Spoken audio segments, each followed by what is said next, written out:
के ऊपर बैन लगाओ, ये बात अब अमेरिका के अंदर उठकर आ रहा है। आखिरकार रॉ ने हाल के दिनों में ऐसा क्या कर दिया है, जानेंगे क्या चल रहा है। जियोपॉलिटिक्स में इस वक्त बहुत सारी चीजें चल रही है, हमेशा की तरह जानने को मिलेगा बहुत कुछ। आइए जानते हैं इन खबरों को विस्तार से। पाकिस्तान में एक हलचल मची हुई है। बलूचिस्तान में जिस तरीके से हालात बिगड़ते जा रहे हैं, पाकिस्तान इसका दोष भारत के ऊपर देता है। कहा जा रहा है पाकिस्तान के द्वारा कि साल 2023 से 2025 तक पाकिस्तान में कई आतंकी जो भारत की मोस्ट वांटेड लिस्ट में थे मारे गए। कुछ प्रमुख नाम हैं अबू कताल, लश्कर-ए-तैयबा का टॉप कमांडर। 16 मार्च 2025 को पाकिस्तान के झेलम जिले में अज्ञात हमलावरों ने उसे घेर कर 15-20 राउंड फायरिंग की और वो मौके पर ही मारा गया। परमजीत सिंह पंजवार, खालिस्तान कमांडो फोर्स का प्रमुख, मई 2023 में लाहौर में सुबह की सैर के दौरान 2 अज्ञात हमलावरों ने उसे गोली मार दी।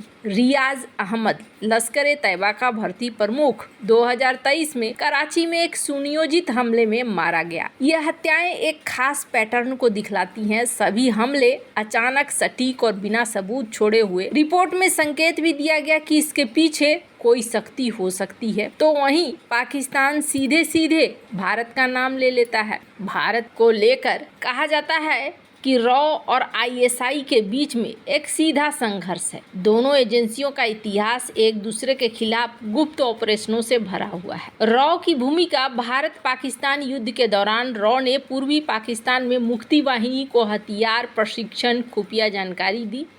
इससे पाकिस्तान का विभाजन हुआ और बांग्लादेश बना। आईएसआई ने इस हार को अपनी बड़ी नाकामी मानी और बाद में भारत के खिलाफ आतंकवादी समूहों जैसे कि लश्कर-ए-तैयबा को समर्थन देना शुरू किया। आज के दौर में रॉ पर पाकिस्तान में आतंकियों को निशाना बनाने का आरोप लग रहा है, जो उस समय आईएसआई के खिलाफ अप्रत्यक्ष युद्ध का एक उल्टा उदाहरण हो सकता है। आईएसआई की भूमिका रही पंजाब में सिख उग्रवाद को बढ़ावा देने की, खालिस्तानी नेताओं को शरण और संसाधन दिए। परमजीत सिंह पंजवार जैसे आतंकी बाद में पाकिस्तान भाग गए, वहां से भारत के खिलाफ साजिश रचते रहे। ऑपरेशन ब्लैक थंडर ने खुफिया जानकारी दी, जिससे स्वर्ण मंदिर में छिपे उग्रवादियों को बाहर निकाला गया। अब हाल की घटनाओं में पंजवार जैसे लोगों की हत्या रॉ के नाम से जोड़ा जाता है। फिर आता है कुलभूषण जाधव का मामला। पाकिस्तान ने जाधव को बलूचिस्तान से गिरफ्तार कर रॉ का जासूस बताया और कहा कि वहां अशांति फैला रहा था। भारत ने इसे झूठ बताया और कहा कि जाधव एक नौसैनिक अधिकारी था जिसका अपहरण हुआ है। रॉ का दृष्टिकोण है कि आईएसआई आतंकियों को पनाह देकर कश्मीर और पंजाब में अशांति फैलाती है। आईएसआई का दृष्टिकोण है कि भारत उसकी जमीन पर हस्तक्षेप कर रहा है। दोनों पक्षों की ओर से आधिकारिक बयान नहीं आते हैं, जिससे ये घटनाएं रहस्यमयी ही बनी रहती हैं। कहा जाता है कि ये एक शैडो वार की तरह है, लेकिन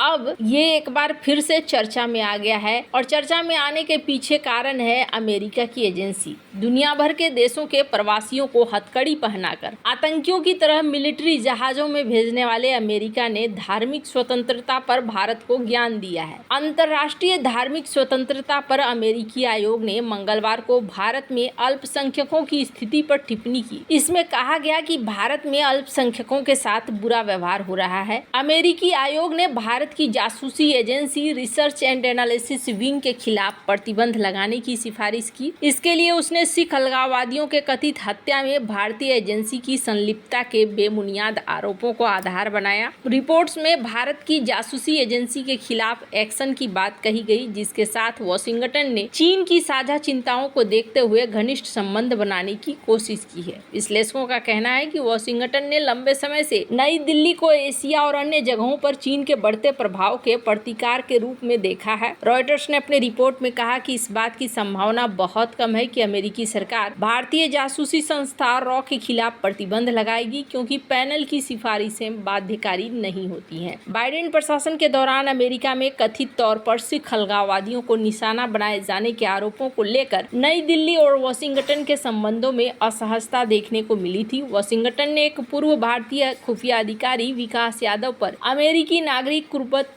सिंह पन्नू की हत्या की नाकाम साजिश रचने का का आरोप लगाया था। भारत ने इसमें शामिल होने से इनकार कर दिया था। हालांकि भारत सरकार पन्नू को सिख आतंकवादी मानती है, उसे सुरक्षा के लिए खतरे के रूप में देखती है। मंगलवार को जारी अमेरिकी रिपोर्ट में कहा गया कि साल 2024 में भारत में धार्मिक स्वतंत्रता की स्थिति खराब हो गई, क्योंकि धार्मिक अल्पसंख्यकों के खिलाफ हमले और भेदभाव पूर्ण होते चले गए। अभी हाल ही में जब तुलसी गबार्ड आई थी तो भारत ने उनसे स्पेशल रिक्वेस्ट करा था और उन्होंने कहा था सिख फॉर जस्टिस को एक आतंकवादी संगठन आप घोषित करिए। हालांकि अमेरिका का अभी क्या जवाब था ये नहीं बताया गया, पर ऐसा माना गया है कि भारत इसे छोड़ने वालों में से नहीं आ रहा है। वहीं दूसरी तरफ पाकिस्तान लगातार भारत के ऊपर आरोप लगा रहा है कि ये सारे काम भारत करवा रहा है। वैसे तो रॉ की बारे में जो बातें आती हैं इसकी कोई पुष्टि नहीं है, लेकिन रॉ के बारे में कहा जाता है कि भारत पाकिस्तान की दुश्मनी पुरानी है। जहां पड़ोसी देश ने जितनी बार जंग छेड़ी, भारतीय सैनिकों ने उसे जीता।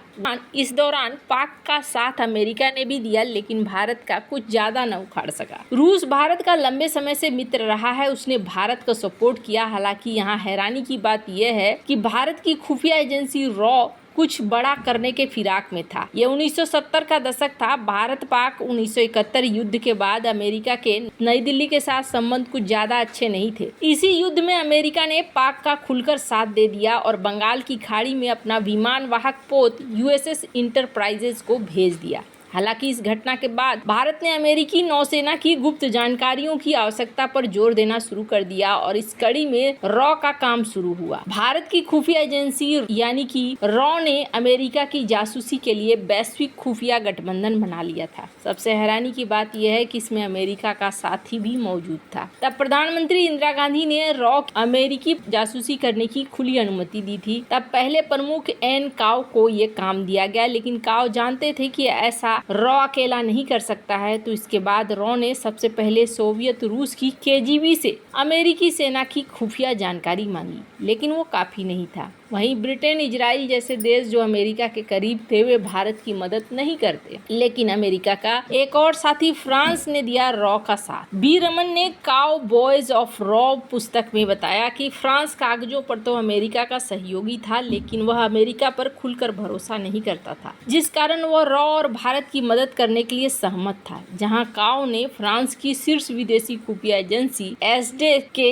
प्रमुख से संपर्क किया। अमेरिका पर जासूसी के प्लान में रॉ के साथ ईरान भी आ गया। फ्रांस चाहता था कि ईरान को शामिल किया जाए। जल्द ही ईरानी खुफिया एजेंसी सावक ने भारतीय खुफिया एजेंसी के साथ काम करना शुरू कर दिया और इसके बाद 1975-1976 में कई बैठकें हुई। ये पेरिस, तेहरान और नई दिल्ली में हुई, जहां तब जाकर एक योजना बनी। दरअसल योजना ये बनी थी कि भारत अपने पूर्वी और पश्चिमी तटों पर 2 प्रमुख निगरानी स्टेशन स्थापित करेगा। इसके साथ ही प्रमुख हिंद महासागर देशों में भी स्टेशन स्थापित किए जाएंगे। जहां फ्रांस टेक्नोलॉजी देगा तो ईरान पैसा। लेकिन ये सब सही चल रहा था, मगर हिंद महासागर के देश भारतीय जासूसी स्टेशनों को जगह नहीं देना चाहते थे। फिर क्या था, ये योजना सार्वजनिक तौर पर सामने आ गई और एक बड़ा विवाद खड़ा हो गया। हालांकि रॉ ने कथित तौर पर उम्मीद नहीं छोड़ी और इस पर काम जारी रखा हुआ था, लेकिन 1979 में इस्लामी क्रांति हुई और इस महत्वाकांक्षी योजना का अंत हो गया। दरअसल तब ईरान पर शाह मोहम्मद रेजा पहलवी का शासन था। हालांकि तब शाह को सत्ता से हटा दिया गया था। वैसे